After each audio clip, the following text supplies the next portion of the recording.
Hello and welcome to MITRE's inaugural Grand Challenge Power Hour. My name is Charles Clancy. I'm the Senior Vice President and General Manager for MITRE Labs here at MITRE, and also MITRE's Chief Futurist. And it's my my honor and privilege to be with all of you today. Thank you for taking out time from your afternoon to come to hear about this grand challenge of stopping intellectual property theft by China. Just some etiquette here. We are in a Zoom Zoom call, so we're going to have, just from an agenda perspective, we have a keynote that we're kicking things off with, and then we will switch to a moderated panel. During the moderated panel, we'll have the opportunity to ask questions from the audience, and you'll be able to ask those questions through the chat function. But we'll kind of double check all that and make sure it's working as we get to the panel session here at the end.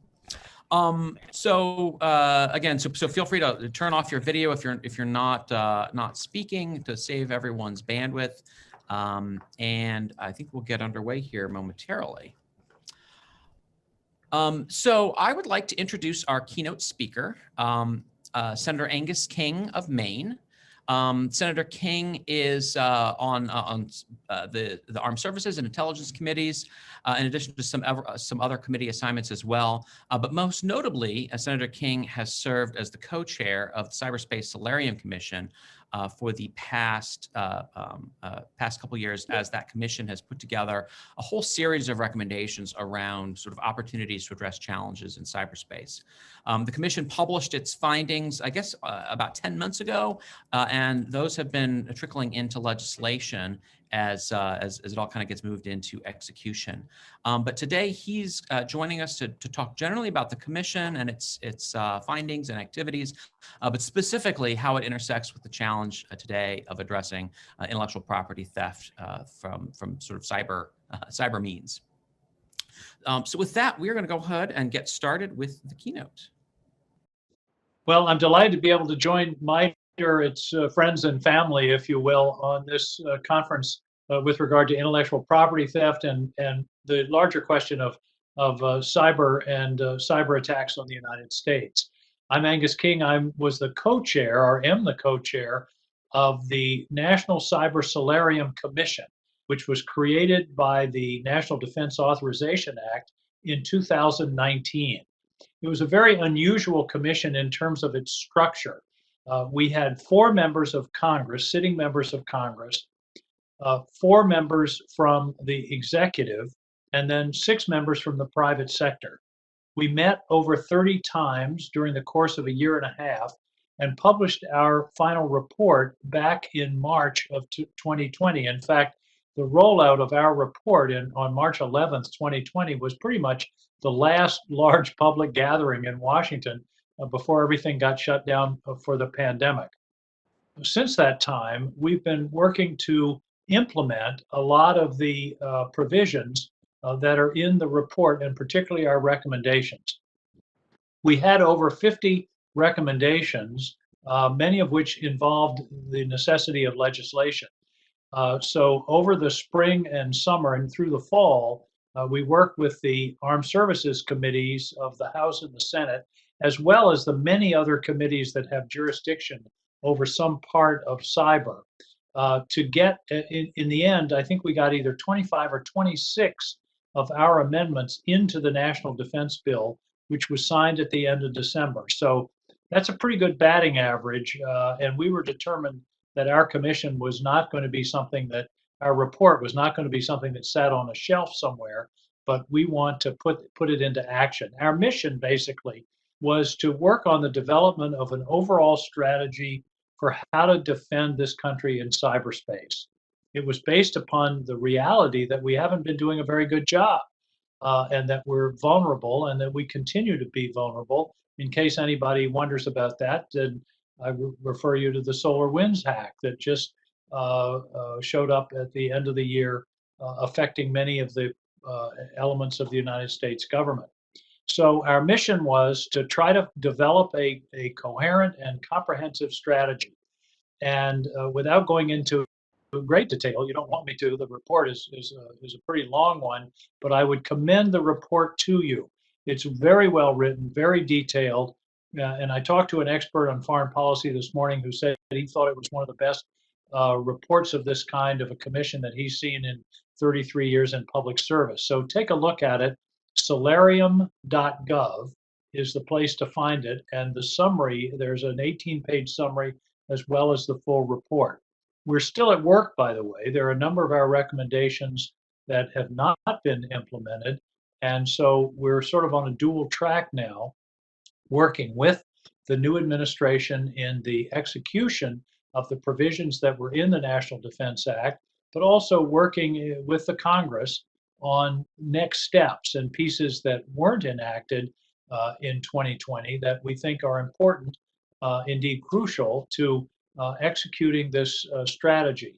So with that as background, I know that there are many questions. I will summarize the results of the report in pretty simple terms. A lot of it is about resilience, about better defense and better coordination of defense.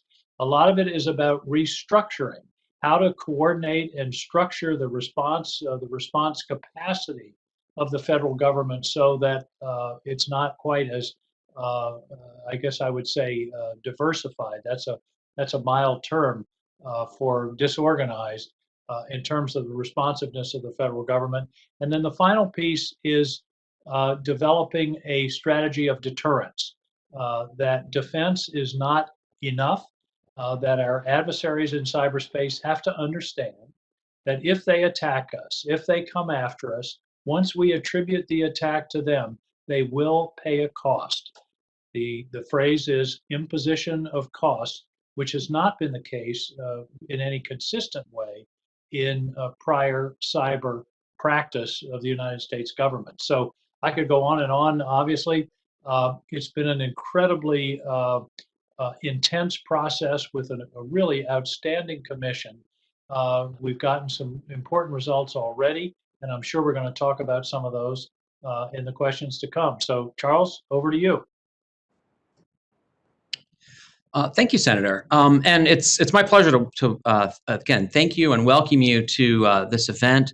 This is the first in a series of events that MITRE is hosting on some of the key challenges we see facing our nation, our country. And so this inaugural event, we're focused specifically on the challenges of intellectual property theft. In 2012, General Keith Alexander, then director of NSA, made the statement that cyber espionage constituted the greatest transfer of wealth in history, which at the time was a fairly provocative statement. I guess I'm curious your thoughts. Has that statement really borne out over the past decade? And was this a unique concern of the Solarium Commission? Absolutely, there's no question. I mean, all you have to do is look at a copy of the new Chinese 5th generation fighter, and it bears a remarkable resemblance to the F-35. I mean, the magnitude of intellectual property theft over the past decade has been staggering, into the billions, probably the trillions. And it certainly has been a significant part of this problem. It's not the whole problem by any means.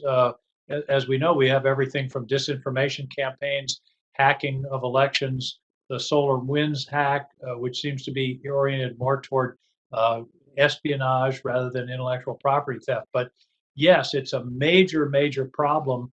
And it has, in many ways, I believe, powered the rise of the Chinese technology sector.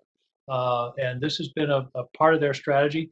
President Obama and President Xi made an agreement about it, which I think was somewhat effective. I'm not sure it's still working, but clearly this is something that our country. It's not only a financial question; it's a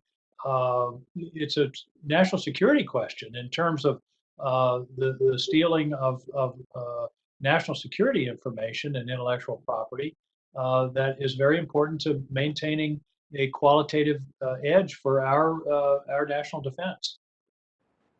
So you indicated sort of in your opening remarks this notion of imposing a cost. There's lots of different ways to impose a cost, perhaps through cyber response, through financial response, economic response. I guess I'm curious, what are the tools that we should be really talking about here? Is it sanctions, or is cyber the answer to cyber? Well, the answer is all of the above. There's no specific answer in the sense of what should be the tool. I think it has to be case specific. The problem now is that there's no tool, or we have tools, but they aren't being used in any systematic way, and importantly, not in a declaratory way.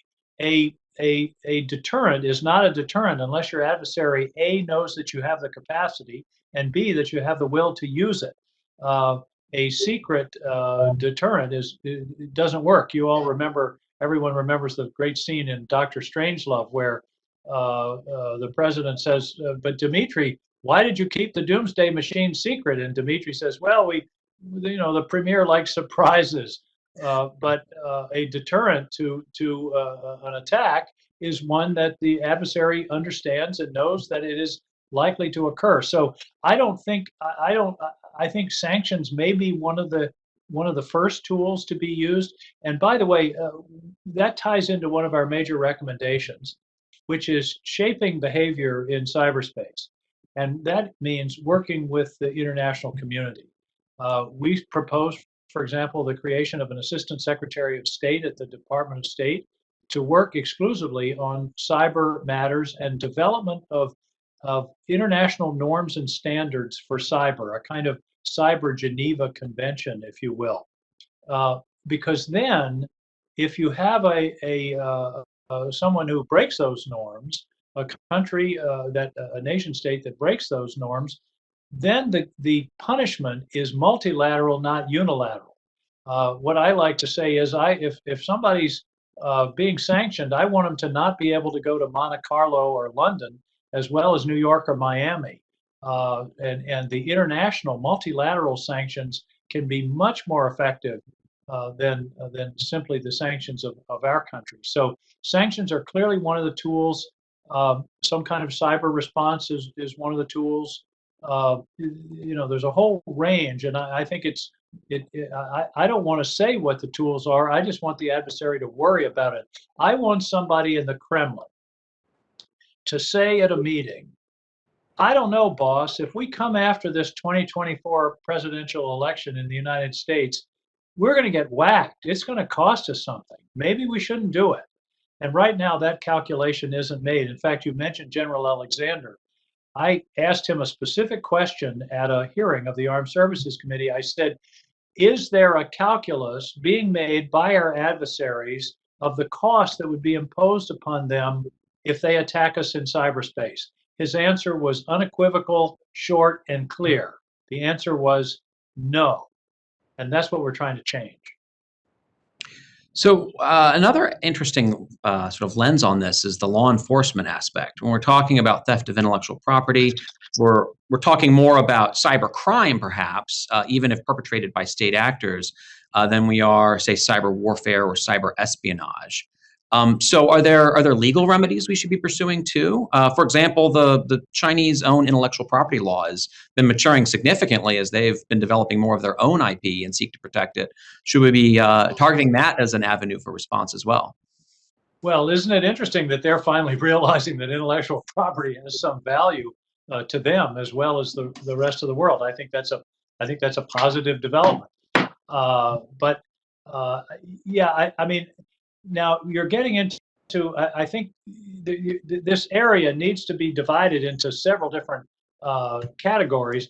And one is non-state actors versus state actors. And a lot of what's going on in cyberspace in terms of intellectual property theft or ransomware, that kind of thing, is being done by garden variety criminals who are using this new technology to extract money.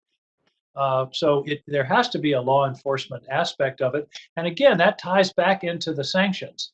It's not very effective to indict somebody in Washington who will never come to the U.S. But if that can be enforced all over the world, it really starts to bite a little bit, and you can start to get into the financial aspects of of people that are behind this. So that's a way of getting at private sector, I would call it private sector or criminal cyber activity as well as state activity. Interesting. Okay. Um, So one of the recommendations within the Solarium Commission's report was the establishment of a White House cyber director position. And there's been lots of different views on kind of how this role will fit into the broader cyber leadership of the nation. I guess I'm curious, what was the commission's views on the unique roles and responsibilities of the cyber director, and in particular, how might it apply to the management of theft of intellectual property by state actors? Well, what we observed was, and again, I mean, I'll just state one of my life principles, and that is structure is policy. If you have a messy structure, you're going to have messy policy. And one of the problems is that cyber and the responsibility for cyber is spread all over the US government.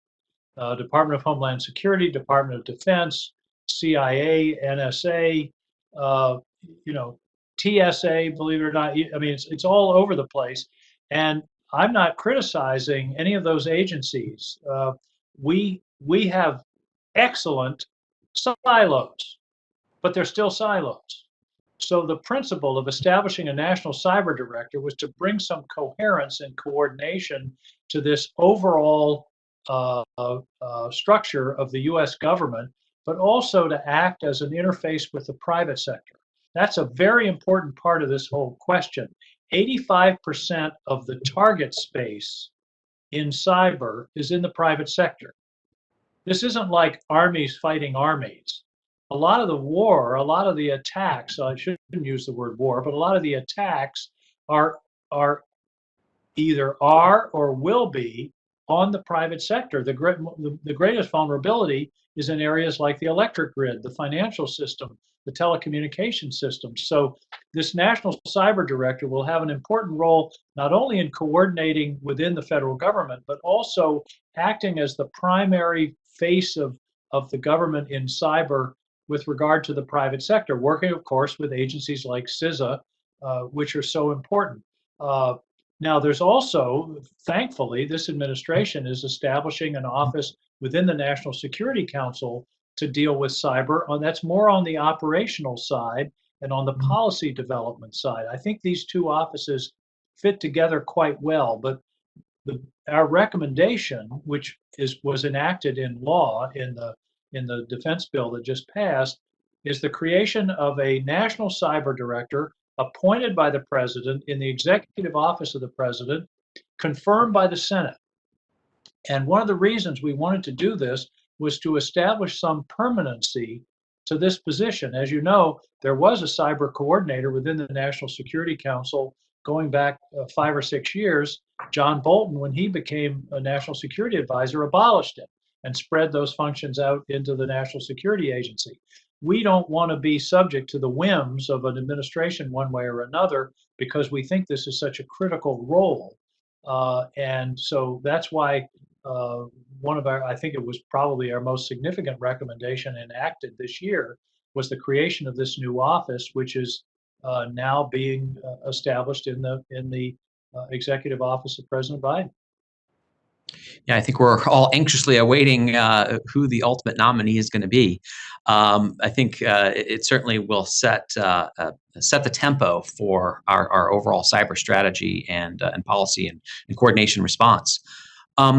So here at the MITRE Corporation, we are technologists. So we often approach problems like this in terms of what technology problems need to be solved, what technology needs to be invented in order to address the problem. And we're sitting right now on a shifting technology ecosystem in how our telecommunications and IT infrastructure is wired together. We're witnessing a shift to the cloud at a pace we hadn't quite expected, primarily due to increasingly remote workforce that's teleworking because of the pandemic. And if you think about where sensitive data is housed for many companies, it's not on a server that's in their server room that's protected behind their fence and their walls. It's now in the cloud. right? It's being protected by Amazon, by Google, by Microsoft. So I'm curious your thoughts on how this shift to the cloud affects this issue in particular, and cybersecurity more broadly. Well, we think it's a positive development in terms of cybersecurity because if you have a cloud environment that is a large scale, run by large organizations, chances are they're going to be better at security than an individual neighborhood bank or smaller company anywhere in the country. On the other hand, it does raise the question of being sure that that cloud security is as absolutely as bulletproof as it can possibly be. One of our recommendations is that there be a certification process for for cloud services, and that the consumer, the customer, would be able to have some assurance that adequate cybersecurity provisions are in place in their cloud vendor. We also recommend, and you mentioned working from home, we also are recommending a kind of UL or a certification, independent certification for IT related products, consumer products.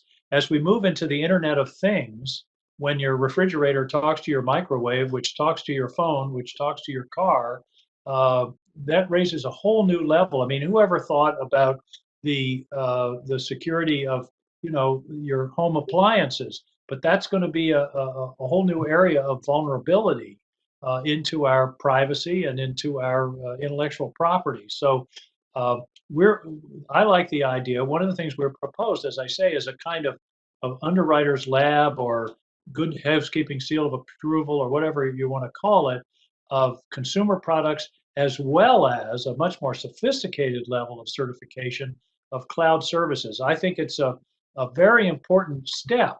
We've had little towns in Maine that have been subject to ransomware attacks. Well, if they've got a secure cloud backup, then that ends that threat, or at least it mitigates it significantly. So that was one of our major recommendations: is a sort of upgrade of the certification process for both the cloud and IT, consumer-related IT products. Yeah, it certainly raises an interesting question about how to effectively manage risk. I think as you begin to shift to more consolidated cloud environments, you raise the bar for most enterprises. But of course, you create the challenge that if the cloud environment itself is hacked, then you have a And they massive get everything. right, which to a certain extent is what we saw with SolarWinds over the past month, was a technology that was systematically used throughout industry and government being compromised, had far-reaching effects. So I think it's really about, I don't know that it's eliminating the risk, it's shifting the risk, and still something, though, that we need to pay a lot of attention to as part of a broader risk management Well, strategy. I think that's a very good way to put it. It is shifting the risk, and I think it's mitigating the risk because you're shifting it to an organization or to an entity with more capacity Mm. for ameliorating the risk than a as I say, a community bank or a community, a town.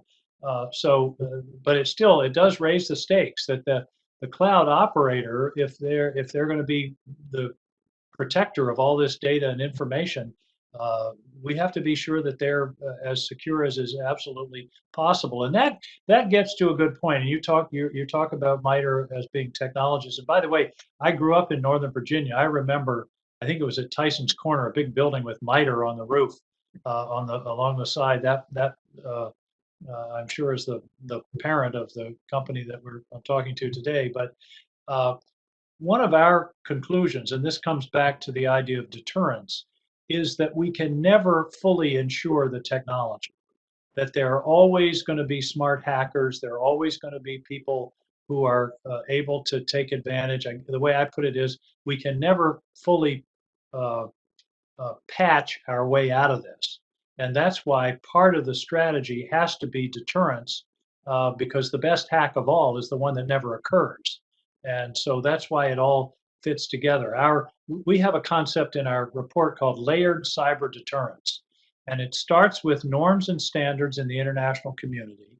And then it goes to resilience. And certainly there's a hell of a lot of work to be done in resilience and making the hacks harder and less productive. And then the final stage is the kind of active deterrence that I talked about. Excellent. Yeah. I would say another area that we're very invested in here at MITRE is in a threat-informed defense. So how can we leverage real-time threat data sharing in order to have a more unified and real-time response to threats? I'm curious, were there any provisions within the Solarium Commission around cyber threat sharing or data sharing that might help in these issues as well? That's coming. We didn't get that into this bill, but some kind of breach reporting requirement is something that I think is really necessary. We have to get the business community, we have to do some definitions so that this doesn't become a burdensome chore for companies they'll have to hire 100 people and be reporting all the time. We have to distinguish between a minor and a more significant breach. But if there's anything we've learned from SolarWind and others, that we have to have better data sharing. And part of that, Charles, is building up a relationship of trust between the federal government, particularly CISA, and the private sector. And it can be done. And I saw it in real time 4 years ago in 2016. The relationship between the Department of Human Services and CISA and the election infrastructure in the states, the state secretaries of state, the election officials, was pretty rocky. The states were very suspicious, and they were afraid that the federal government was trying to federalize the election system, and it was really not a good. It wasn't at all a trusting relationship. Chris Krebs and CISA over the next 4 years really turned that around and established a terrific trust relationship with the states. I think we need to do the same thing with the private sector. Needless to say, the private sector doesn't instinctively say, oh, yeah, the government's going to help me, so I'll just give them all my information here. We've got to deal with issues of confidentiality, of anonymizing the data. But I think we number one, we can do it, and number two, we have to, because if we have a breach at Bank of America, and if we know about it in a timely way, we can mitigate that breach, but also help Chase and First Bank and the community banks of Maine avoid the risk. So data sharing is going to be critical. But I used to say when I worked up in Maine, you got to have the relationship before you have the ask. And we need to have the data sharing, but we've got to build those trusting relationships. So as I guess a concluding question, what does success look like? 5 years from now, how would you measure the success of the Solarium Commission? Well, I think the first measure of success is the number of our recommendations that were enacted into law a month ago. If we were a professional baseball player and batted 500 on our recommendations in our first year in the league, we'd be holding out for a bigger contract. So I think the work that was done by an absolutely phenomenal staff, both of the commission and of the members who were working on this, I think the recommendations, the level of acceptance of the recommendations in Congress, which, by the way, we had to get clearances from 180 different entities on Capitol Hill in order to get those provisions into the law. So it was a monumental task, and I think we achieved quite a bit. Now we still have a lot of work to do. In terms of the overall success of our work, it's hard to measure. I mean, it's very hard to measure an attack that doesn't occur.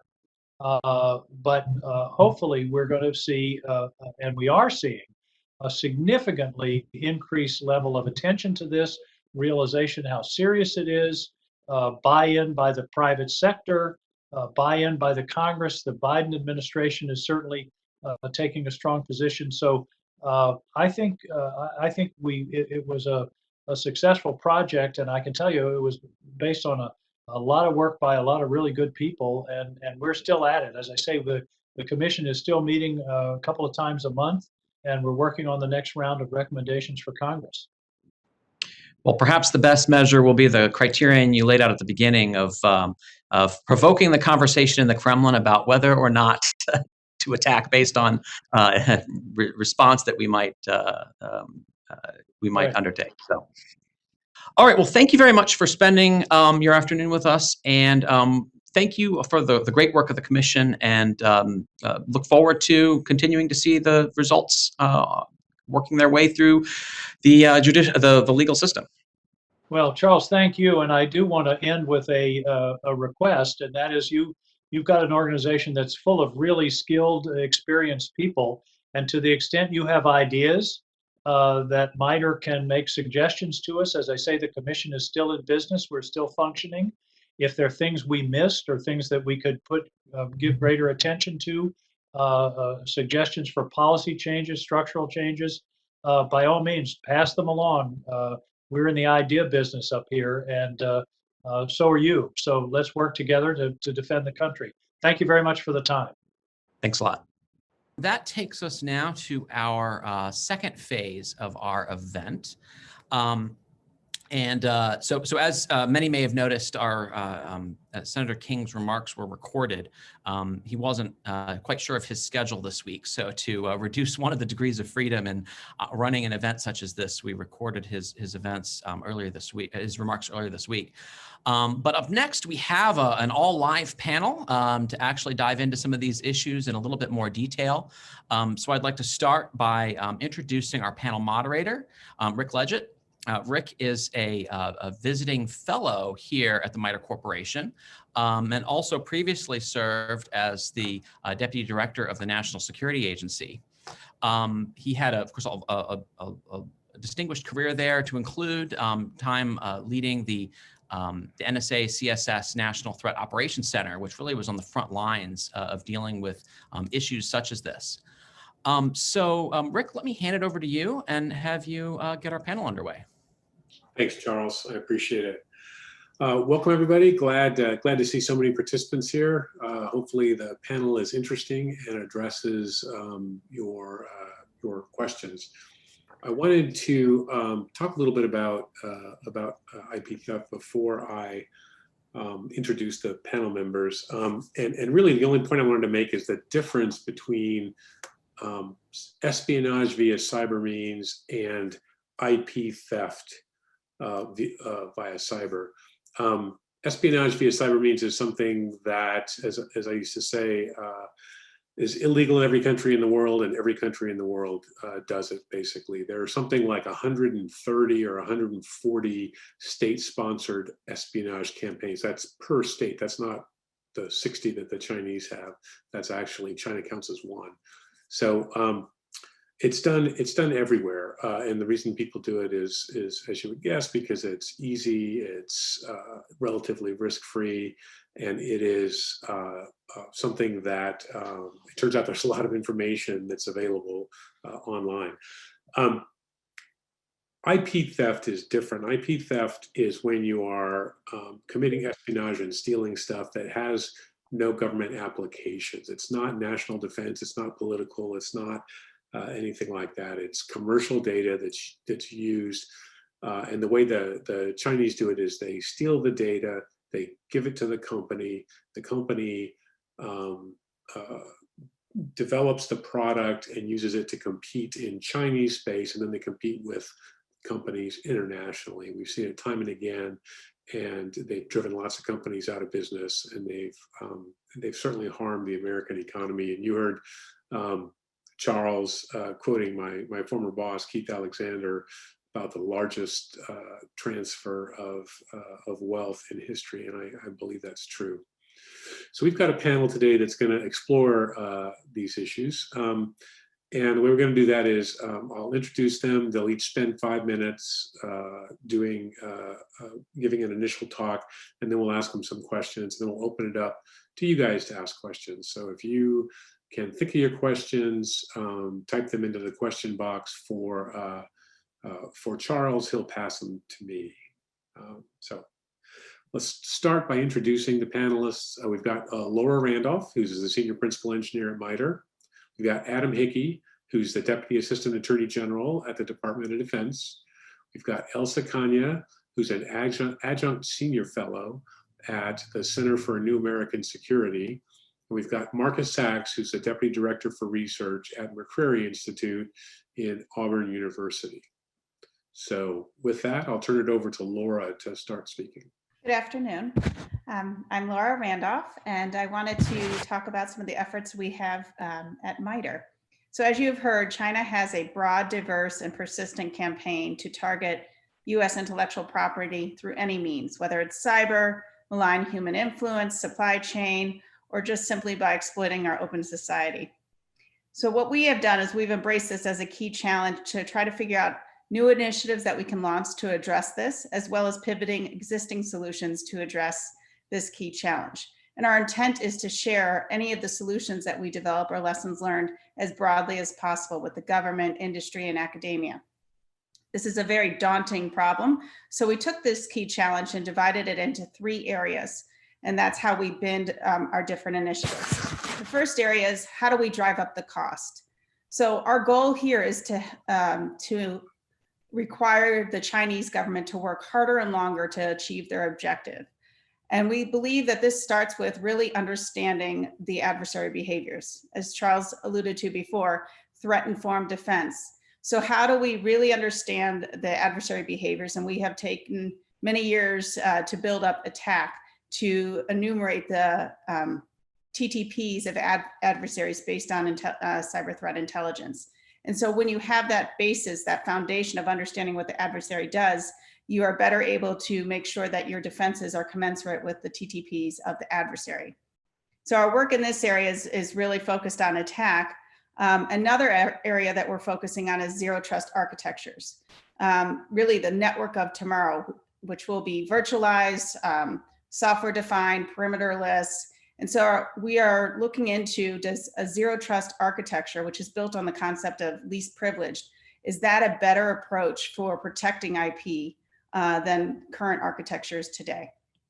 So the first area is how we drive up the cost. The second is how do we drive down the value? So this is an asymmetric game. The defender has to plug every possible hole, and the adversary only has to find one way in. So we're really at this disadvantage. And so the goal is to try to change that dynamic. And so our focus in this area is adversary engagement. How can we engage with the adversary for a variety of objectives, whether we want to deceive them and provide misinformation, disrupt their activities, or simply elicit their tradecraft or their tooling so that we can better defend against them the next time around. And so this starts to speak to what Senator King was talking about as a deterrent. If we start to play games with them, essentially mind games with them, so that they can call into question their collect, or they're not sure if they should engage in this activity, this is something we can take, a step we can take to try to shift that asymmetric advantage. So how do we drive up the cost? How do we drive down the value? And the third is, how do we do this at scale? So we wanted to look for key points in infrastructure where an investment in our time would yield the broadest return on investment. So we know that many companies, cybersecurity is not their focus, it's not their forte. And so we have to think of how can we enable that these solutions or capabilities are available to more. And so for that reason, we are expanding ATT&CK to focus on ATT&CK for the cloud, since many organizations are focused or are deployed in the cloud, as well as ATT&CK for ICS or industrial control systems, which is particularly important as vaccines are being produced in manufacturing floors. Another thing that we're working on is ATT&CK-based evaluations. So how do we make sure that the products that many companies use today and government are commensurate with the TTPs of the adversary? So by evaluating the tools that we all use to better improve our defenses against the adversary. And with that, I'll turn it back over to you, Rick. Thanks, Laura. That was excellent. Next, we have Adam Hickey. Thanks, Rick. Thanks for having me here today. Thanks to MITRE for hosting this important discussion. It's really my pleasure to be here.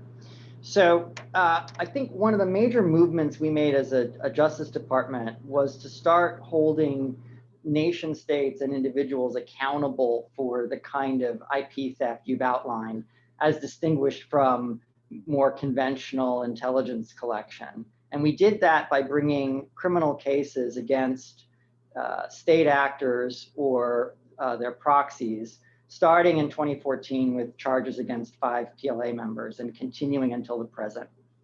And there have been a couple goals of that. One is individual deterrence, to the extent a hacker who is exposed is less valuable, or who faces arrest outside the country where he operates, he or she then can't travel, and colleagues who are thinking about that line of work perhaps decide not to get into it. It vindicates the victim's interests. It reorients the public conversation about data breaches in a way that we remember that it's the hackers that are the bad guys, not necessarily the victims of the hack. And it creates a public record that is detailed and unclassified, that enables other departments and agencies to take actions like sanctions and the like. It also has enabled our allies to join us in identifying behavior that falls afoul of international norms. These charges are a way of reinforcing those norms, reinforcing that certain behavior is criminal, as opposed to, Rick, what you said, sort of falling in a gray area of everybody does it. Not everybody steals for economic benefit of their own industries. And over time, that's proven beneficial. EU now has sanctions authority. And as Senator King pointed out, I think it'd be very helpful if, in addition to Treasury sanctions, EU sanctions shrink the world for those hackers. But I think we have to be honest that criminal charges alone are not going to change the strategic calculus of a nation state like China, even if they have some impact on the individual. And so really the gold standard for what we're trying to do is target the beneficiaries of the theft of IP. And I really love Laura's framework and her description of the importance of raising the cost through defense of theft, but also driving down the value of what's stolen. And one of the ways we've tried to do that through our cases is where we can, we leverage a criminal prosecution and share information with other parts of the government so that the beneficiaries of the theft don't enjoy the value of it or can't profit from it.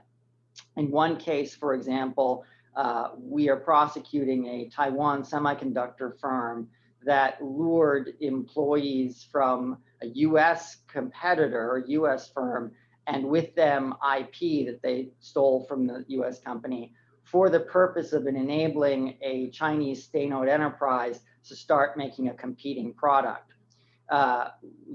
The case is pending in the Northern District of California. The Taiwan company has pled guilty. In addition to the criminal prosecution, we worked with the Commerce Department, which added the Chinese SOE to its entity list. A consequence of that is that it can no longer acquire goods and services from the United States. And we are hopeful that as a result of that action, they won't be able to use the IP to create a competing product because what they need to do that is only available here. That works best in a case where you have insiders, like that case, where you can trace clearly the IP through the theft to another company that would benefit. That is much harder in the cyber context because those who are doing the stealing are not often those who are doing the use of the IP or who would profit from it. And so I think we have a real collective problem.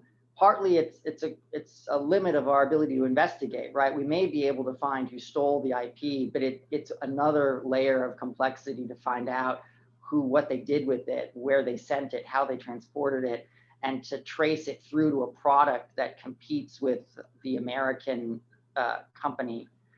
I think the private sector can be helpful in that regard to the extent they have indications of who might have had an incentive to take that IP. But I think we also might need to think about asymmetric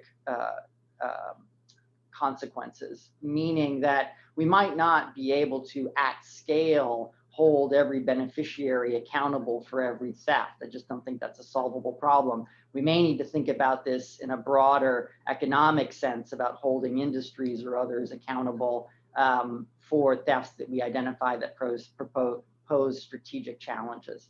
I'll stop there. Great. Thanks, Adam. I appreciate it. Elsa. Good afternoon. I'm glad to be joining this important and very timely conversation on a critical and serious threat, and it's encouraging to hear the progress and initiatives underway to develop creative solutions to counter it. So by way of context and introduction, I focus primarily at looking at China's strategy and statecraft and ways in which science, technology, and innovation are integral elements of its quest for national rejuvenation and its rise as a great power that aspires to challenge the U.S. when it comes to the world stage against the backdrop of what Chinese strategists regard as a fourth industrial revolution underway.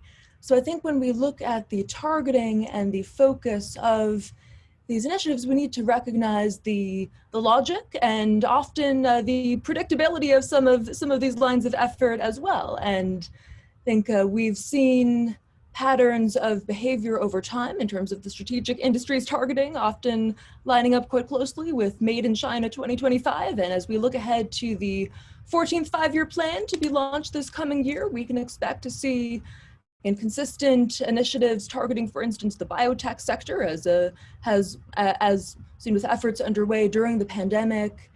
And so we think about trying to recognize the threat and the consequences to the United States as well. I think it's important also to question the actual benefits that IP theft is providing to China relative to its long-term ambitions. An element of the logic for China's leaders in pursuing industrial espionage through illicit and illicit means over time has been to catch up, to be a fast follower, regarding itself to be well behind the United States in certain critical sectors and industries. And certainly the theft of IP alone does not necessarily translate into direct benefit or into progress per se. I think in some cases this has actually been a crutch and an indicator of persistent weaknesses within China's innovation ecosystem. And there's quite robust academic literature indicating that just because you've stolen the data or the blueprints doesn't mean that you have the tacit knowledge, the engineering expertise and proficiency, or the capacity to replicate that which you have stolen. So I think that simple observation as to the limitations of IP theft could perhaps give us some hints as to ways to interject friction and recognize that for all that China is regarded as a formidable competitor, as well it should be on many fronts, and for all that there is a greater confidence and indeed propaganda from China's leaders, especially Xi Jinping, as to this a drive for innovation-driven development, there are still weaknesses and bottlenecks, and that can inform what we should expect to see as defenders in terms of our priorities in how to allocate resources and work on establishing more robust cyber defenses as well. Another point I'd raise is that while it is critical to counter these threats of IP theft going forward, and I think we should expect this to continue even as China does become more capable on many fronts, the strategic challenge that we're facing with China's rise is not only about theft.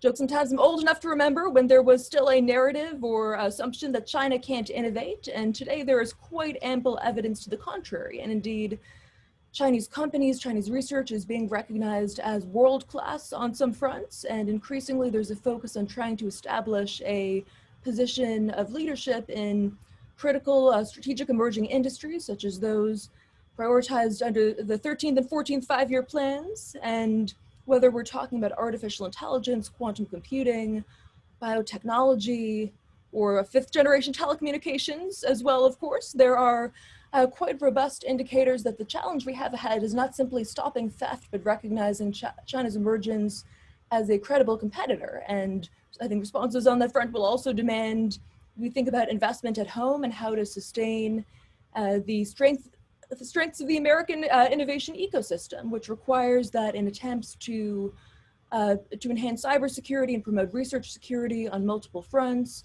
including concerns about human elements of tech transfer and some of the some of the issues around academic research collaborations that have become controversial, that we ensure that our efforts to do so are fully consistent with U.S. values and with our strengths as a nation that benefits tremendously from our openness and from a model of global science, and including through welcoming students and immigrant scientists to the United States. So I think that we face near-term threats where we need to continue to think creatively about countermeasures, but also longer-term challenges as we try to navigate the unique position of U.S.-China relations today, whereas we have a high degree of economic interdependence and technological entanglement that has in many respects been beneficial, but is becoming fraught and raising complex questions as we also recognize that China is also a competitor and on some fronts an adversary, and how to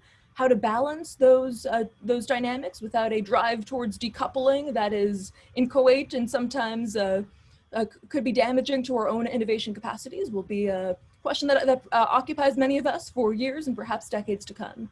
So I will stop there for now, and I'm very much looking forward to continuing the conversation. Thanks, Elsa. Mark, over to you. Thanks very much, Rick. And thanks to MITRE also for hosting us.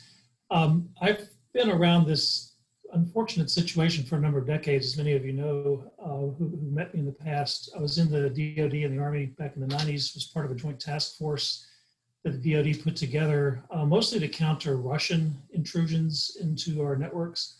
But even in the late 90s, we were seeing, we kind of thought of it as Chinese curiosity, although it's become a lot more than that in the last 20 plus years. But early on, we recognized the problem that we were going to be facing down the road, particularly because of cultural differences and the fact that we were very well connected here in the United States and in Western society. As China came online, there was the natural academic curiosity to go see what was out and beyond.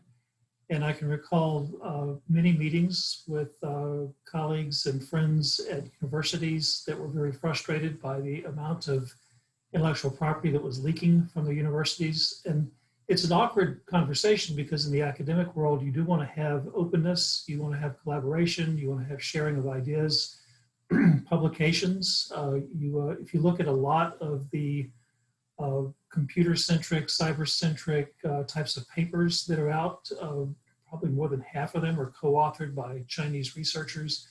So there's a lot of room there for academia and the academic community to collaborate. But where we start to run into a problem is many of the, like we take our grad students, they'll come up with great ideas. They'll want to spin off a startup, perhaps it's new tech, a few of their friends want to get together. And these young students and even the older, maybe sponsors, professors, or just serial entrepreneurs that are Silicon Valley or otherwise, the thing that they're creating, intellectual property, is largely just software based. It's fairly easy if somebody can get a hold of it to replicate. And in fact, oftentimes these startup companies, the biggest thing they're looking for is capital. You know, they might have 2 or 3 or 4 very smart people who can do the programming, but they need the dollars, they need the capital, they need the investment, those initial investments. And frequently they don't know exactly where the money's coming from in terms of country of origin and so forth. And they're certainly not subject to any sort of oversight through CFIUS or other means because they're just a young startup. They don't have any customers yet and they're looking to develop whatever it is that they're working on. A number of companies that I've worked with recently, this has been one of their big concerns. And one of the reasons they've asked me to help them is to secure the company versus securing the product.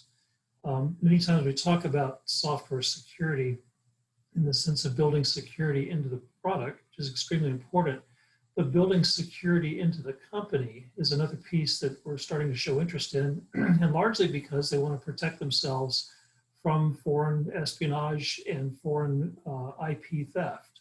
So this is a kind of a new area for many young startups to begin to think about, but it's a clear problem because as they develop something that might be the biggest, the next big thing, the next big game changer, how do you protect what you're developing, particularly if you're developing it using GitLab, for example, or maybe you're sharing Google Docs, or you're using university assets or other places they're not quite as protected as, say, the federal government and everybody else has. So certainly not a new problem, but a different problem, and something we're going to have to address with in this larger picture of how do we collaborate and share ideas, but also protect what's being developed here at home from theft by other countries abroad. So back over to you, Rick. All right, thanks, Mark. I appreciate that. Elsa and Laura, can we get you to come back on screen, put your cameras on? Great. So what we'll do now is have a discussion, a panel discussion on the on some questions. I had one that Laura submitted that I thought was really good. It's a simple question, but really, really good. And that was, how do we measure success? In other words, how do we know that we're moving the needle on that? So I'd like each of you to address that. Adam, you want to go first?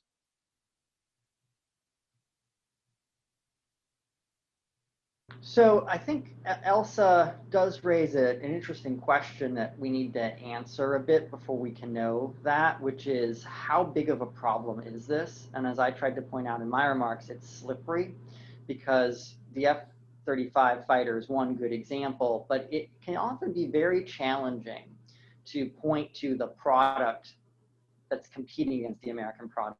And there are a number of reasons for that, including traditional reluctance of American companies, historically at least, to cooperate with law enforcement and raise their hands when they feel like they're being competed against.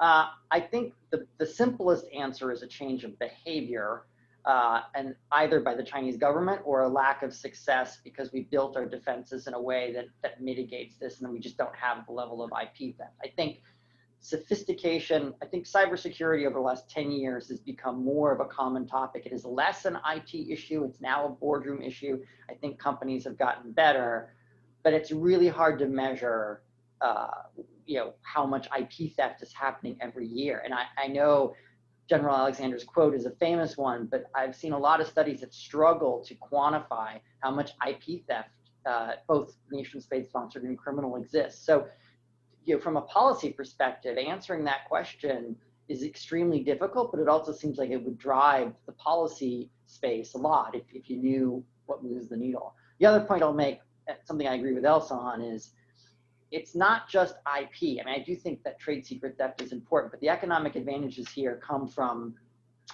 stealing email, understanding business strategy, cost and pricing information. That also leads to economic advantages. That information is much more easily exploitable. The point about trying to integrate blueprints and the like, that I think that's right. It's harder to take R&D research you may not understand, or you can't just pick it up and plug it into a machine and out comes the widget.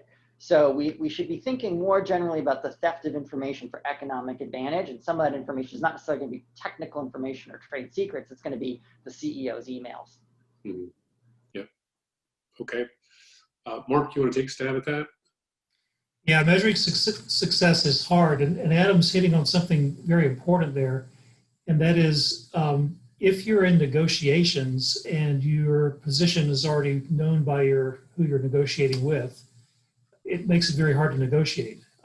We, the United States, have been pretty good at this game, where we can kind of, using our assets, figure out what the other guys are up to and come to the table. We've seen this militarily, back to World War II and before.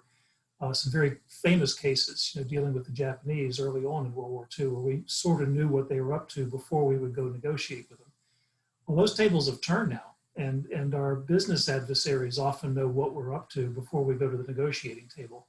And the way they do it, as Adam's saying, is often not just theft of IP in the sense of your software, but IP in terms of what's the CEO saying to the CTO. And what guidance is the CTO giving to the DevOps teams and so forth. Most companies are not using encrypted email. Many companies use Gmail and other forms of open platforms. Do not even use chat channels to work out things because they're just not aware. So back to the success question, part of this may be an awareness success story. Maybe something that could be measured by DHS or by Commerce or by others in terms of how aware are companies, US-based companies, aware of the problem and aware of what information they're leaking, and then reacting and doing something about it. Because it will be hard to measure, as has been said over and over, or quantify, what is actually being stolen, what is actually being used against us. We can see, for example, over the years, there's been textile mills that no longer exist. For example, in the Carolinas, where we used to get most of our t-shirts, socks, sweaters, blue jeans, and so forth from the cotton textile mills, all shut down because that intellectual property, how to run a textile mill, was stolen a few decades ago, moved to China, and then in the competitive market says the labor's cheaper there, so just crank it out there. Could we see a return of manufacturing to the United States? Because this isn't just a software thing, but it also includes manufacturing. That may be a bit of a measure of success if we're able to bring some of it home. So it may be it's not just a point thing that says here's where success is, but multiple business angles, knowledge angles. How much are we aware of what's going on? Maybe indicators of a success story or a failure. We should be looking the other direction as well. Yeah, Mark, I would just comment that one thing that is fairly well documented is the Chinese will, when they are working against a business that they're competing against a U.S. business, they will go after the professional services firms of that business, the lawyers, the accountants, that sort of thing, in order to find out information that's relevant, and they're very good at that. Yeah, we used to have a term called competitive intelligence, which was fairly well known between businesses. Yeah. But when competitive intelligence is being run by a national intelligence asset, it's not the same playing field as if it's two businesses, quote unquote, spying on each other, trying to learn about what the other business is up to, your natural competitor. Yeah. All right, let's go to Elsa and then Laura on what's success.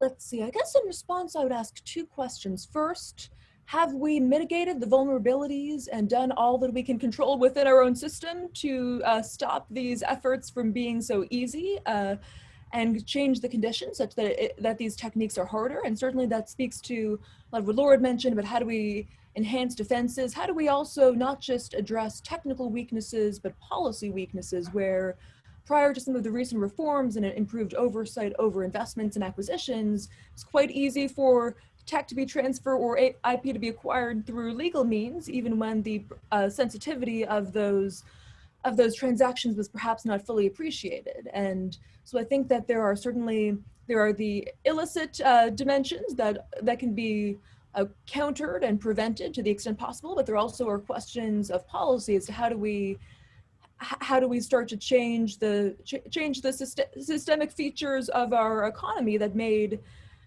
created conditions that the Chinese government could often take advantage of. And certainly, as we've heard often, when startups that may have sensitive or exciting technologies can't get funding anywhere but from China, that is a problem that could be solved by the US government, for instance, stepping up and providing funding or having mechanisms to allow resources to sustain growth in industries that are critical, but perhaps aren't getting commercial investment readily because the time horizons for the realization are longer than most US investors are thinking necessarily. So actually an interesting example of how this is playing out in China that perhaps the US could learn something from would be some of their guidance funds, which combine sort of state priority and commercial investment. And I think we can think more creatively within the US system about how do we create better resources for startups, for researchers. And I guess that segues to the second question I'd raised, but how do we shape incentives that are conducive with our objectives? Again,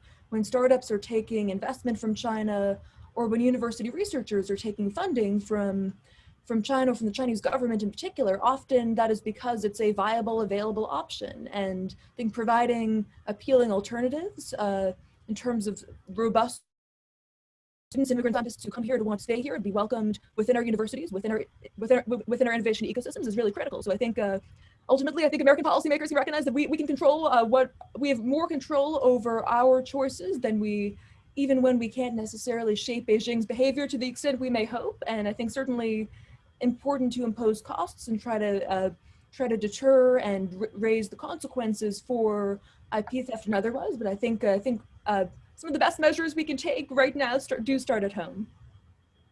Okay, thanks, Elsa. Laura. Thanks. I'd like to echo some of the points I think that Mark mentioned. I think it's really hard to know if our defensive have been more effective, and we've thwarted their attempt to stop intellectual property theft. We can't count that; it's impossible. And also, it makes this problem harder to. Many companies don't even know that their intellectual property was stolen, or maybe they don't want to report it or share that information. And so it's really hard to count how many times when we don't have a clear-cut total number of theft attempts. I do know that some government organizations are starting to stand up ways for companies and organizations to report incidents so that we can start to build that trend line. I think that would be useful. I think the best option here is really to have a multi-dimensional way to measure this. DHS has an optic, DOJ has an optic, and try to bring together those disparate views to see, are things working? It's hard to pinpoint which solution might be the most effective. Is it the adversary engagement that we started to change the equation, had the adversary start to question whether they should proceed?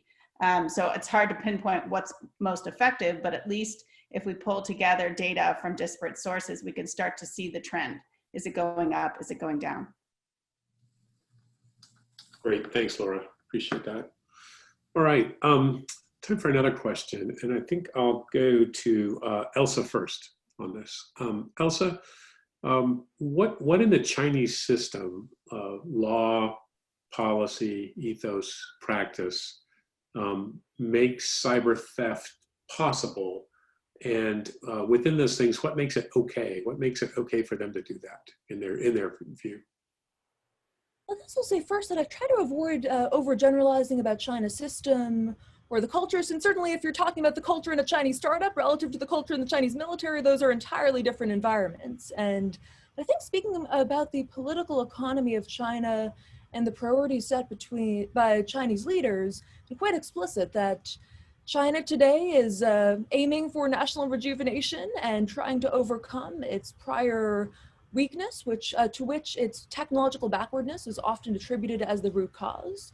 So in the endeavor of trying to catch up and catch up quickly, the absorption and re-innovation of foreign technologies, those are often the euphemisms used in Chinese discussions of these kinds of efforts, are seen as means to an end. I think these are very pragmatic approaches and techniques in many respects. And I'd also point out, of course, that there is a long tradition of the theft of IP by many countries at many moments in history. Certainly the US has at times, as an attendee pointed out in the chat, or France, Israel, many countries at many moments. So I wouldn't say there's anything unique about the ethos in China, but I think it's certainly been the challenge that China's faced within the global economic environment, where they've been trying to develop rapidly, facing enormous economic pressures and challenges of legitimacy under conditions where Chinese leaders were concerned about being relegated to a disfavorable position and trying to move up the value chain and have a more leapfrog approach to development to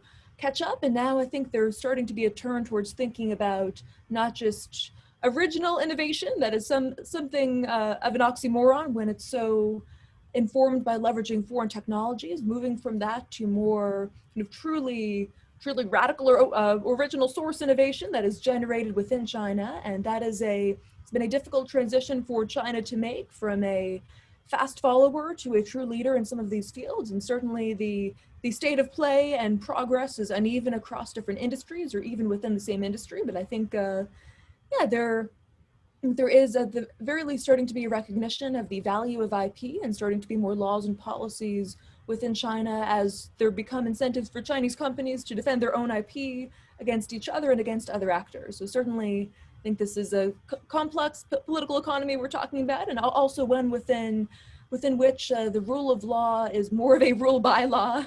Law is a means to the end, and ultimately the CCP has authority, and development, for all that it is a core imperative, is, at least under Xi Jinping, more subordinated to national security. So these are trends and factors we've seen play out, and certainly this will continue to evolve. Thanks, Elsa.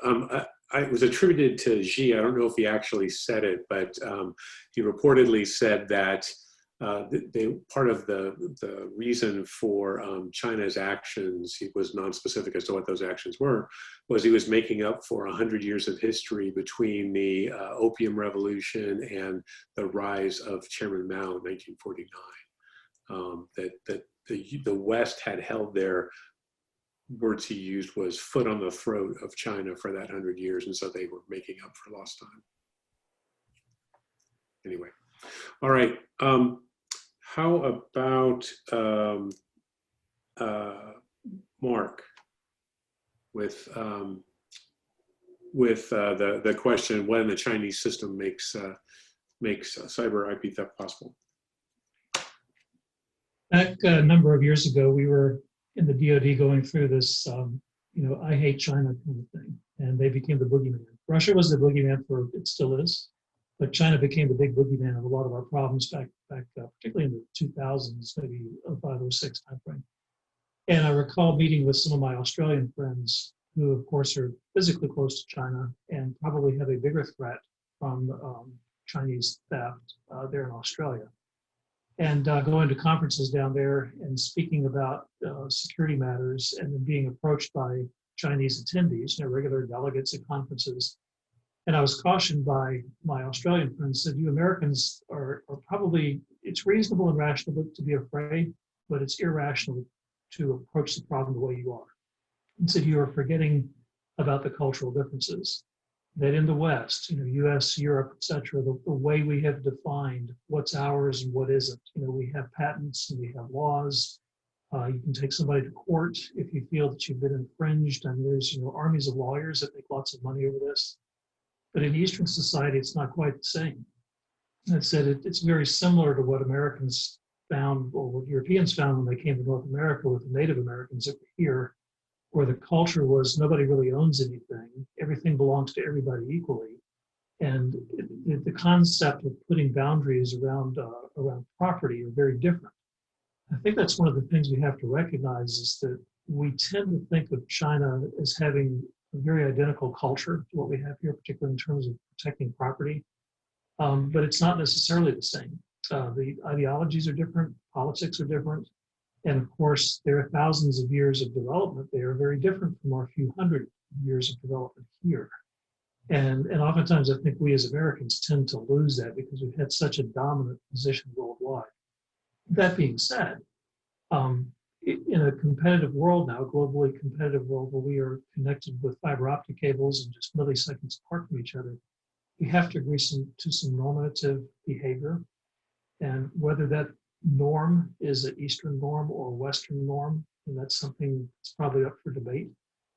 And I hate to say, but maybe in America, we need to rethink a little bit about how we define our own intellectual property law, perhaps, at the same time that we're asking China to redefine how they think about intellectual property. And maybe there's something in the middle that would seem a little foreign to both countries that may actually work. I'm not really sure what that would be, but I think there's some fertile ground there, for some open, frank discussion about how do we collaborate as two very powerful countries for the mutual good of both. And is there a way we can approach this politically and legally, where we can have different political systems, different legal systems, but we can cooperate on this new connected world where we can get along with each other to our own mutual benefit. Okay, thanks. Adam, give a reaction to that? I defer to others who know culture better than I do, though a lot of what Elsa and Mark have said are things I've heard from others. I think, as they've suggested, I think there are a number of levers of state policy and law that gear towards the same or aim towards the same objective, which is improvement and technological self-sufficiency and ultimately dominance by whatever means necessary. And that includes sponsoring the theft itself, but it also includes creating programs that create incentives or reward theft after the fact. We have a number of cases where company employees in the US have shopped their experience and IP to essentially talent plan-like programs for rewards to set up a competing company in China. And were an American company to complain or seek legal redress there, not only would they not find it historically, they may find the regulators in China take a harsher position with them, and suddenly they've lost their license to do X or their ability to do Y. So at the moment, I think the short answer to your question is it's state policy. It's viewed as cost effective to do this. And until it is no longer cost effective, I don't really see how it stops. Thanks. Laura, you have thoughts on? Sure. Actually, I agree with what Adam just said, but I'd also like to add, maybe looking at our own policies. Are we tying our hands behind our back and not allowing us to take more active of a response when we see theft within our own borders of our networks or our intellectual property? So that's something else to look at. Can we do more to safeguard our IP? Okay. All right. Elsa, I'm going to direct this question at you to start with. What is the role of Chinese citizens in the US, both students and non-students, and how do we stop theft of IP while protecting civil rights?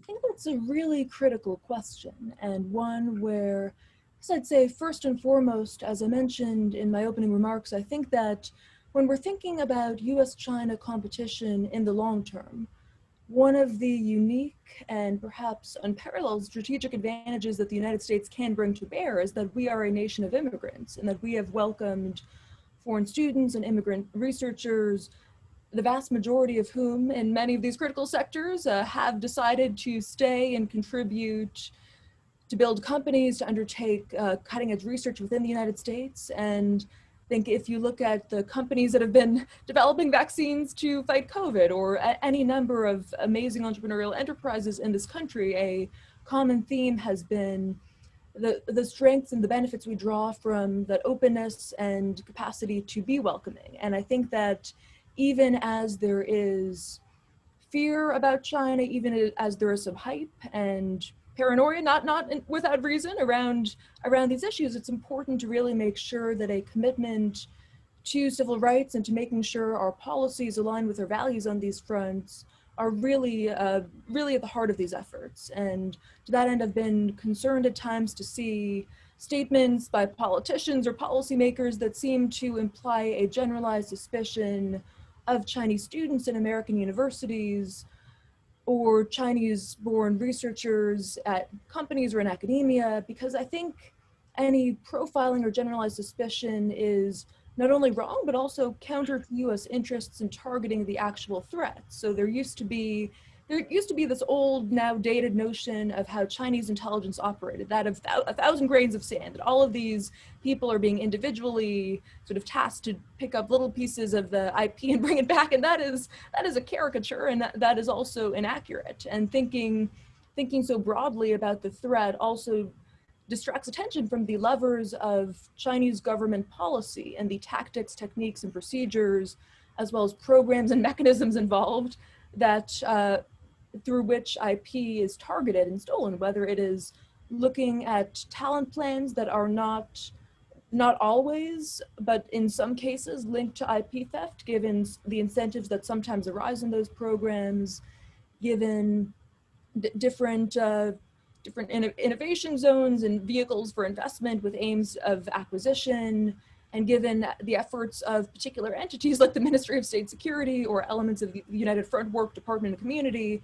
So I think in these conversations, it's important to keep the focus on the actors and entities that are acting on behalf of China's party state and the ways in which they operate, rather than thinking about Chinese students or researchers in general. And so I'd say as well that I think that that efforts like the China Initiative are important in response to a very real threat, but there have been, perhaps inevitably, very serious concerns of civil rights raised around these programs. And I think that is, that is to say that some of this also emerges from history, that there have been moments in US history when there was undue profiling or prejudice against the Asian American community, including against Chinese scientists by the FBI. There's been extensive reporting to document that. There have been moments in recent history where charges against Chinese American scientists appear to have gotten it wrong and accused somebody wrongfully. And I think given those incidents, given that history, given the credible concerns about prejudice, even if there were no evidence of bias, I think there have been concerns raised about the framing of these efforts and the fact that when the threat is talked about as if it were China or the Chinese in general, then in some cases that construes or implies or is perceived as if any connection to China were criminal or problematic or grounds alone for suspicion. And I think we have to keep the focus on the Chinese government. And I'd point as well to some of the concerns raised through groups like Asian Americans Advancing Justice in a January 5th letter to then President-elect Biden that called for the China initiative to be ended by the Biden administration and for the incoming president to take steps to combat racial bias and targeting of Asian American and Asian immigrant scientists, researchers, and students. So I think that these concerns are important to take seriously because given the history and given the controversies around some of these cases, because the US government, in order to be effective in targeting the real threats here, has to ensure that these efforts are carefully messaged and regarded as legitimate in the eyes of scientists, academia, and the communities that are affected by these measures. And in order to have the kind of engagement and communication that's really critical to understand and have situational awareness on these threats and on these measures. So I hope going forward there'll be some, as there's a general review across the board of policies from the past 4 years, there'll be a review as well of these efforts in their totality to look at lessons learned, ways to improve, whether it makes sense to reframe or rethink elements of the messaging, and whether there are opportunities for more open dialogue on some of these genuine concerns and questions of civil rights that arise, because I think it's vital to all of us, whether we're thinking about this from the perspective of values or national security. These two issues really coincide because it's in all of our interests to get this right and make sure that they're targeting the real threats and making sure that those who have no connection to these efforts aren't feeling for any reason that they are caught up in suspicion around these issues. So I will stop there for now, but I appreciate you raising the question, and I think that these are definitely a conversation worth continuing going forward as we try to make sure we get these policies right and as precise as possible. Great, thank you. Adam, would you like to take that question? Sure. I agree with a lot of what Elsa said, and in particular, I think it is incumbent on us as the government to be very precise with our language, and that, you know, when we talk about threats from China or the Chinese government, we're talking about their policies and their programs and their ambitions and a way that state policy presents strategic problems for the United States and in some cases arises to the level of violation of law. And we are not talking about a class of people defined by ethnicity or race. Racism has no place in law enforcement. And I agree also with Elsa that not only would racial profiling be wrong here, it would also be ineffective. And you know, some of our cases bear out that this challenge and the criminal prosecution of misbehavior doesn't involve only ethnically Chinese persons. And we've brought cases against a diversity of folks. To your question about where we want to be or how to get there while maintaining civil liberties and the values of the country, which are our biggest asset, I think we want to get to an understanding that security, or in the case of academia, we're really talking about research integrity. I don't think we're talking quite so much about IP theft. It's a slightly different way of thinking about it, is a shared responsibility and a shared asset. So I don't want people thinking of this challenge as one of finding the spy in the group, right? Looking for the bad guy. Instead, I want people to think about, every person to think about security and disclosures and academic norms as these things that protect the value of the institution. And that we all make an investment in the value of that institution by making our disclosures, by watching for behavior that is inexplicable, and by having trust that people are going to act in good faith to investigate anomalies. You know, to put it a different way, when a researcher double dips, when they get paid twice, both by an American funding agency and the Chinese government to do the same research, that's not just an individualized act that implicates scarce resources. That has implications for the entire enterprise. That has implications for how we allocate scarce resources for research. When a faculty member claims they need to take a semester off for parental leave, but then goes and works full-time or effectively full-time in China, that's a problem for the university and for colleagues who then have to reallocate their work. When a professor approaches a US company and says, I'd like to research your product, do some experimental work on it, and signs an NDA, but then turns around and shares details with a competitor of the American company that has endowed his research otherwise or created an incentive to do that, that's a problem for the university when that happens. So let me tell you a story about where I want us to get. And it's a story I heard from a company during one of my outreach visits, and it involved an ethnically Chinese employee who was approached by someone not identified, but let's assume it was an MSS officer or other Chinese employee, who handed him a thumb drive and essentially said, all you need to do is put this in your computer and your family will be well taken care of, or words to that effect. And that employee, I think, faced a terrible, terrible choice at that moment, because the threat, potentially the veiled threat of harm to your family abroad versus some small ministerial act, and you like your employer, but they're not your family. What this employee did was go to IT at the company, which worked with him to create essentially a sandbox where the thumb drive could be plugged in. It would look like he had done his job, but the consequences would be mitigated. They would be bounded. And so he would feel like he had done the right thing as concerns everyone. His ability to do that depended on him trusting that his employer would react the right way. And to build that trust, there's a shared sense that we're all in this together. That's the number one asset. So as we talk about the threats and what we need to watch for in suspicious behavior, we need to be very clear. The number one asset we're trying to build is trust among folks, and we got to work towards that. Thanks, Adam. Laura, you have thoughts on this? You're muted, Laura.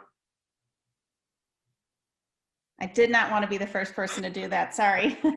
I think there's a great report by Director Christopher Wray articulating how this is the US intellectual property theft problem is focused on the Chinese Communist Party. It is not against the people. And so to clearly delineate that this is truly against the government of China, I thought he said that very well.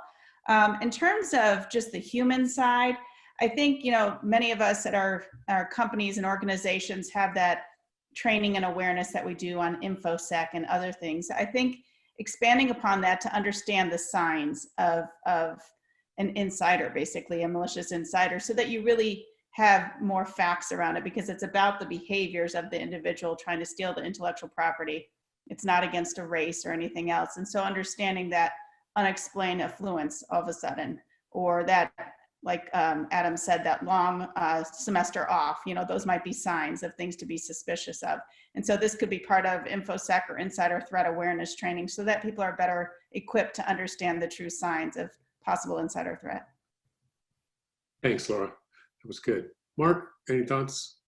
Yeah, just pulling a little bit on that thread. I believe the FBI has some very good movies, videos that have been produced. I've seen a number of them over the years. I don't know if they're widely known, but that type of education to both business leaders as well as employees, and in colleges and universities, professors as well as the IT staff, which in most universities, the IT staff is largely made up of grad students and undergrad students, who are studying computer science and they like a part-time job. But it does become incumbent if a university, for example, understands the threat landscape. It's not, as we've said over and over, it's not an individual. It's a government we're talking about here. It's not a particular race or other identifying marks that you look at somebody. Everybody is a potential threat, and everybody has different motivations. A lot of universities, the internal networks, they've been boxed into a corner where they're fairly flat and they have to be flat. It's what academia wants. And I understand that, and I think we all get it. You want the ability to be able to share and collaborate and do things very quickly. In business and in government, there tends to be a recognition of segregation and separation, and you have different groups that do different things. And most of our tools allow us to set this up, even if you're using, regular Office 365, SharePoint, cloud services, all the things we're accustomed to. You can build in very strong safeguards that allow groups to collaborate, but you can also control that collaboration. I think that may be an area where universities, particularly when you have students from all over the world, not just from China, but from Europe, from Africa, from South America, Middle East, so forth, even North and South America, the students are there to study, they're not there to spy. And if you start recognizing inside your networks that a terabyte of information just took off to Brazil, we have to ask yourself why. Is there a collaborator in Brazil? Is that what's going on here? Or is Brazil, the first hop of many to get it back to Moscow or Beijing or wherever it's going? But oftentimes the IT staffs don't see that. They don't recognize what a threat looks like on a network. What does data transfer look like? The point about the USB keys, that's an educational piece. And I love, the anecdotal story there that the employee or the student, took that device to the IT team and said, here's my problem. And they were willing to work discreetly with them. That's a great learning lesson, probably something we ought to be building into our regular cybersecurity training that we're doing and education that we're doing, is to work with employees who might be getting targeted from outside, to recognize the targeting, recognize the human aspects of what's going on, and how do we work with them so that they remain safe and their families remain safe, but yet we can still learn about the tool and maybe even set up the sandbox or set up the environment. You won't get away with it forever. Our adversaries are very, very smart. They'll recognize that they're being played. They'll know it's not necessarily an employee or whoever it is that they're trying to target is at play here, but they'll use other means to start to circumnavigate. So it's an old chess game. It's the basic conflict rules that we're playing by. But I think all the points that have been brought up here are very valid. I'm hoping that this entire session is being well recorded. I see the recording light is on, and that good notes are being taken, because I think we're coming up with some pretty novel ideas here that maybe MITRE can summarize in some notes that can go to the new administration, and maybe even go to, if we get a new cyber director, things that can be thought about in terms of what can we do as a nation holistically to raise the level of awareness and have some here are things we can do right now type of action items. Yeah, Laura's smiling, so I'm nodding her head, so that's a good sign. I saw her smiling. Thank you, Laura. I know you're taking, or somebody on your staff is taking copious notes, right? Yeah. So I thought what I would do now is take some questions from the audience, and I'd like to thank Charles Clancy, who's been collating and sending those to me. So this one I think is topical in the context of SolarWinds, and the question is, what role does supply chain compromise have in enabling IP theft? So Mark, you want to take a stab at that?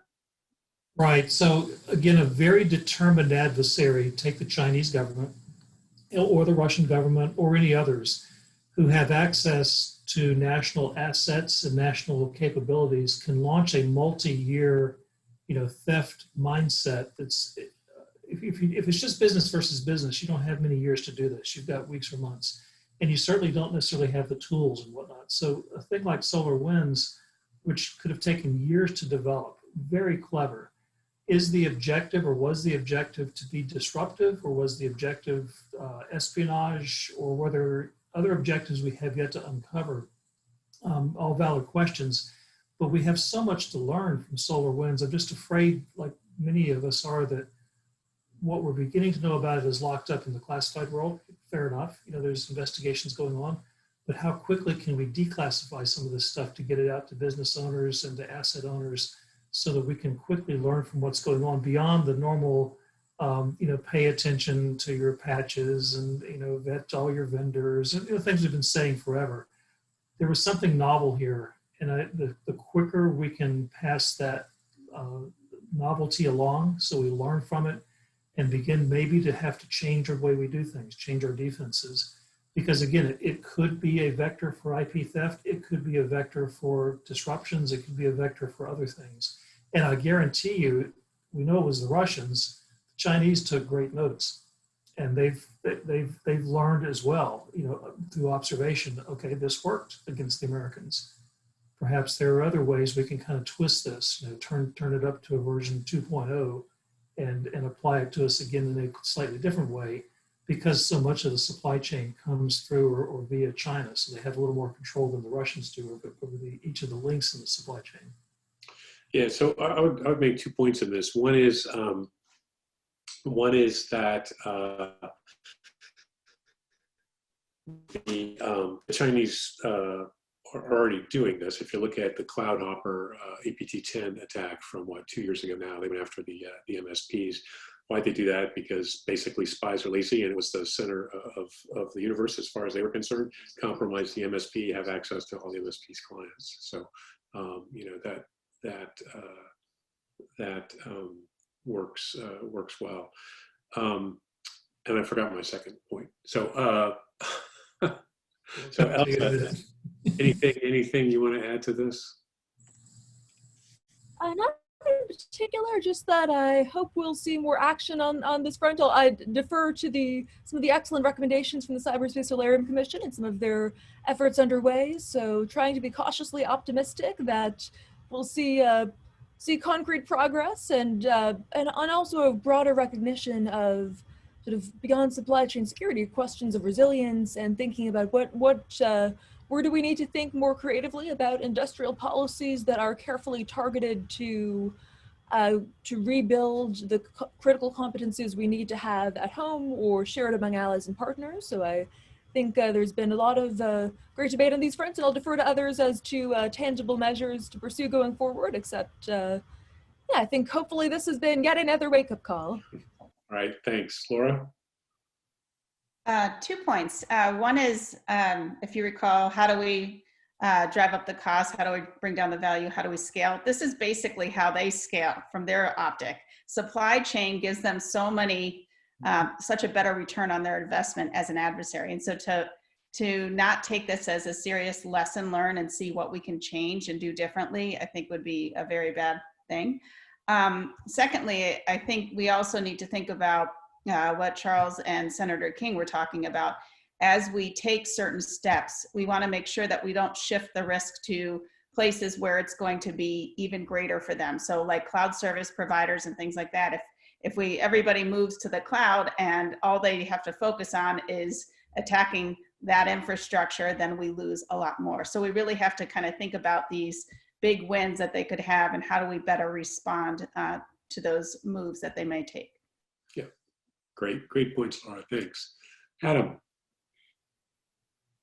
Rick, you beat me to it. I was going to mention the charges in CloudHopper. I think it was APT 41. And what's notable about that, the charges there, is it makes clear that the wide range of industries targeted, it just is hard to explain that behavior in any other way but as designed to economically benefit the actors or those they work for, as opposed to quote unquote legitimate intel collection. And that, I believe, when that case was charged, it led the White House and the Justice Department both to say that reflected a very clear breach of the 2015 commitment that President Xi had made not to steal for the economic benefit of China's industries. And to Mark's point, I think, about lessons learned and getting that information out there, that is one of the reasons to do a case like that, is to make clear to folks that what Rob Joyce called the high ground of the internet is vulnerable, even more so because once you get into something like that, the world is your oyster. And we unfortunately, a lot of people have our oyster. Yeah. Hey, Rick, let me make one other, just add on to what Adam just said. Sure. We don't have the equivalent of like an NTSB for cyber incidents like we do for airplane crashes and so forth. I would love to see something like that, where it's non-judgmental. We're not trying to find a person at fault, for example. What we're trying to find out are the systemic failures that led to the big incident. And then how can we pull that out and then change the environment? It's, again, with the NTSB, if there's an airline crash, they're not necessarily looking for the human that made the mistake. It was, what was the process that made the mistake?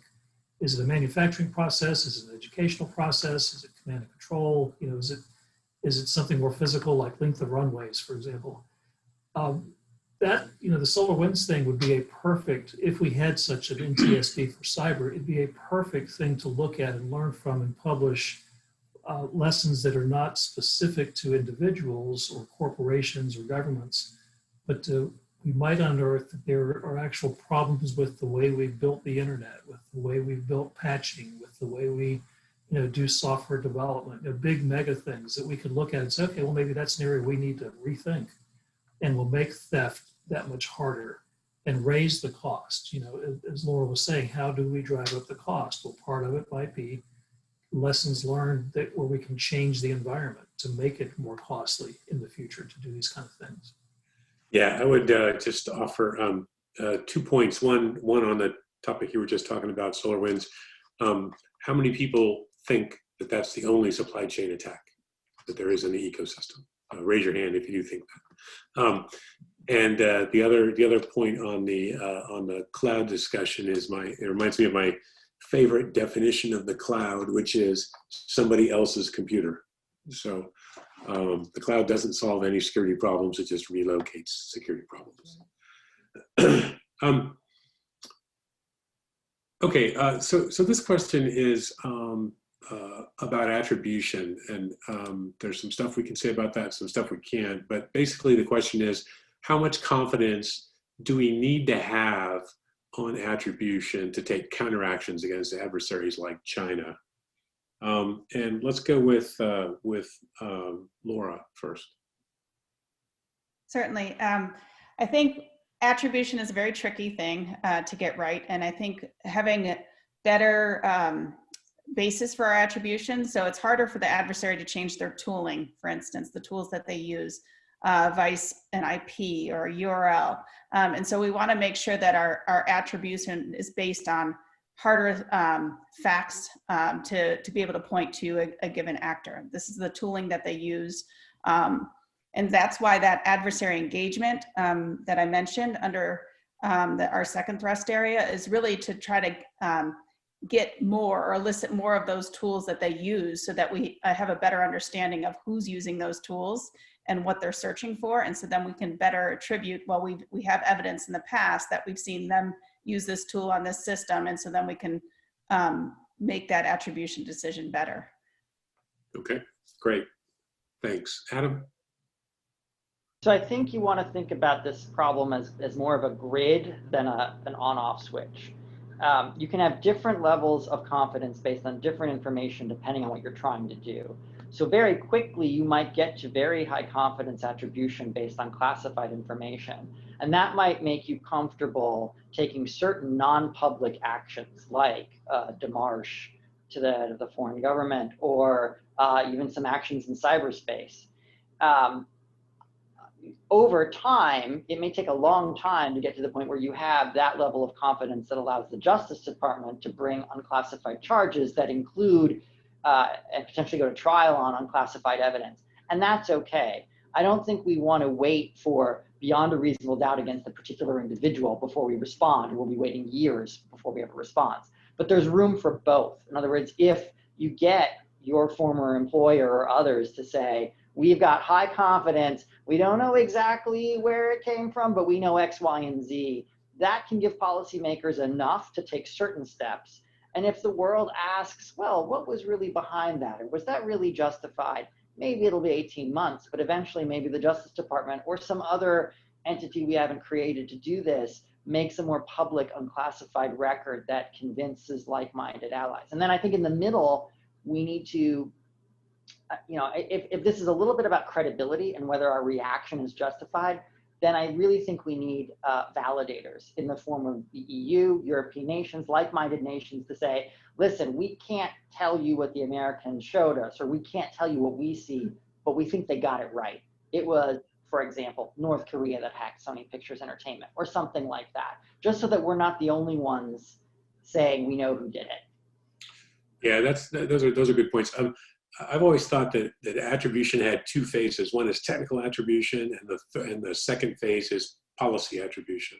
So I've got the technical attribution that says here, based on the summation of technical information, here's who I think it is. But then the question to name and shame, if you will, becomes a policy one, separate and apart from indictments. I get that there's a different standard for indictments. I agree. I think, though, that at least a few years ago, operators who did this were unwilling to make attribution judgments based on anything but technical indications. And I think we are in a space where that's not going to be possible. The use of off-the-shelf tools, the fact that people are stealing tools from each other. We're going to have to look at things like motive and opportunity, the kinds of language that prosecutors use freely to make arguments to a jury about why someone did it. We've got to be comfortable, at least at the policy level, if not at the technical operator level, relying on those human characteristics to make judgments about who's responsible and who should be held accountable. Yeah. All right, Mark? Yeah, it's tough to do technical attribution, particularly when the technology was not built to provide attribution. A lot of just at the network level, the old ARPANET specs, if you want to go back and look at what the design criteria was for the ARPANET back in the 60s and 70s, it was optimized just to move the bits, get them as fast as you can and make sure they're delivered. And it really wasn't optimized for who is sending the bits and can I make sure that they're authorized to send the bits and so forth. So unless we do a radical change of the complete technology, that's going to be hard. Same with software, with user authentication. So what Adam is hitting on, this becomes just back to good old, policing, thinking in terms of, gumshoe investigations. We over the last 20 or 30 years, unfortunately, many of our national assets were kind of sold on the idea that we could get technical attribution, that we could use the internet to our favor. We could, quit doing human learning. A lot of what the CIA had done with humans and stuff, we felt we could just push that over to SIGINT. We could learn a lot about the adversary and what they're up to just by studying their signals. Well, there's a lot of human stuff here. And I think that Adam is spot on. If it's criminal in nature, espionage in nature, or wherever it's coming from, use the tools we've always used in the physical world. It's just don't try and believe that the computers are going to tell you what's going on. They may have knowledge. And maybe there are some interesting tools we can come up with, but I think it's kind of like weather prediction. You know that the chances are good for a tornado, but you just don't know where that tornado is exactly going to come from.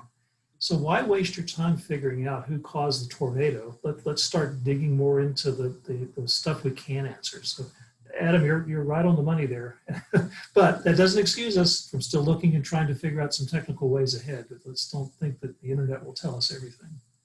Thanks, Mark. Elsa, your thoughts on attribution?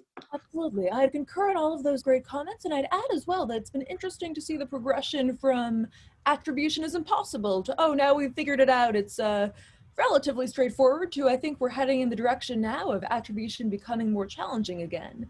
Yes, to provide a more political scientist perspective on attribution, I'd raise the line, attribution is what states make of it. Credit to Thomas Rid on that characterization, because ultimately, as we've been discussing, attribution is not just a technical, but a political and perhaps geopolitical determination. And I'd add beyond that, there's the question of norms and standards as attribution increasingly is undertaken by industry and by governments, and their approaches or methods or requirements as to levels of confidence may differ. So I think that there's a case to be made for continuing the conversation on best practices in attribution, as well as some of the potentially unintended consequences as to the impacts of attribution. And looking back to 2013, which feels like quite a long time ago in the world of tech and cyber, at the original APT1 report, the reaction within China at the time appeared to be a level of shock, and perhaps in the part of the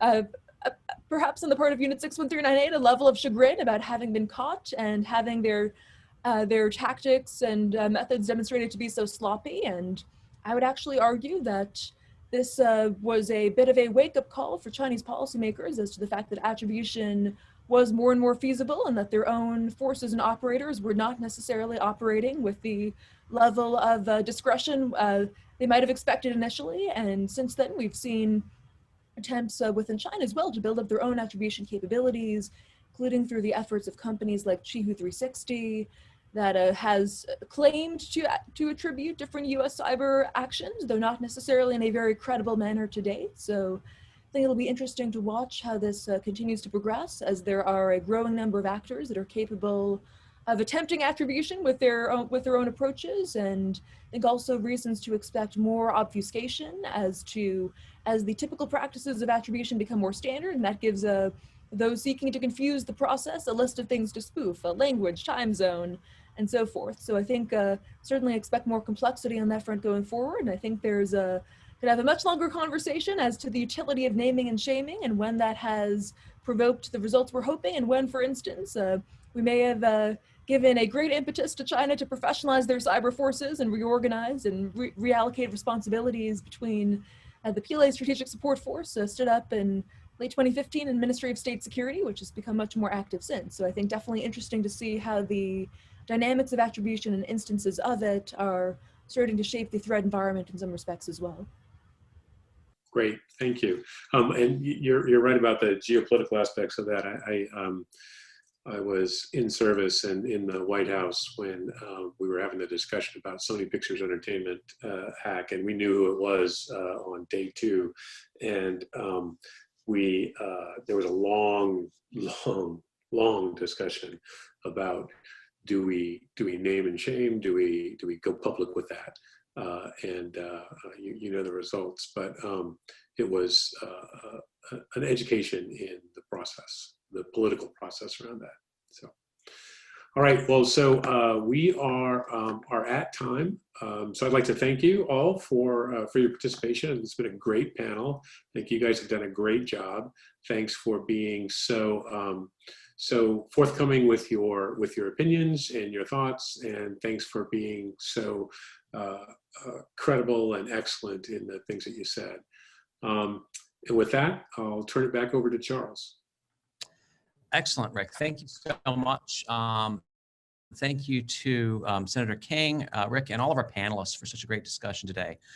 I just want to highlight quickly for the group that this was indeed our inaugural event. We have our next event coming up on February 11th, same time. And it's focused on 6G and the future of the internet, looking at sort of how emerging technology in telecommunications, in addition to emerging sort of geopolitical conflict between the East and the West, is shaping the standards and technologies that will really define the future of the internet. So our keynote is going to be Vint Cerf, and it's going to be pretty interesting. It'll be a debate between he and I, where right now the betting pool has Vint beating me, but he has a bit more experience talking about really big pictures of the internet. So I'll be happy if he wins the debate. But I expect a rich conversation about really the structure of the internet and the future. We have Nadia Shadlow, another MITRE visiting fellow, serving as our panel moderator. She was the architect of the most recent national security strategy, along with Michelle Connolly, an economist from Duke, Milo Medin from Google, and Sam Visner from MITRE. So there'll be information about that forthcoming and opportunities to register. It looks like it will also be a great discussion.